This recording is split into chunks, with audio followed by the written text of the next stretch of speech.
Hi, my name is Bruce Reeves, and I'm one of the sales managers at Oaks Auto. Today we're going to talk about three major things you need to know about trading your vehicle in at one of our dealerships. To get the value of your trade-in, we use a couple tools. So the first tool we use is AccuTrade tool through cars.com. It's a third-party verification. It uses data from all over the country to pull that data in. We'll enter your car in there, take some pictures, and walk around your vehicle to evaluate the condition and enter those things into the report.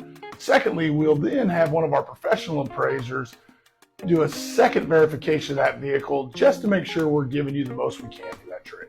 So there's quite a few factors that can increase or decrease the value of your trade, starting with just basic, mileage. How many miles is on the vehicle? Secondly is condition. So how well have you taken care of the vehicle? Have you serviced the vehicle well? Are there any dents, dings, scratches, chips? Are there any lights on the dash? What state are the tires in? All of those will go into the vehicle condition report, and that will let us get a true evaluation of the value of your vehicle. Thank you very much for your time today and listening about our trade-in process. Come see us at Oaks Auto, and if you need to find us, look at the link in the description.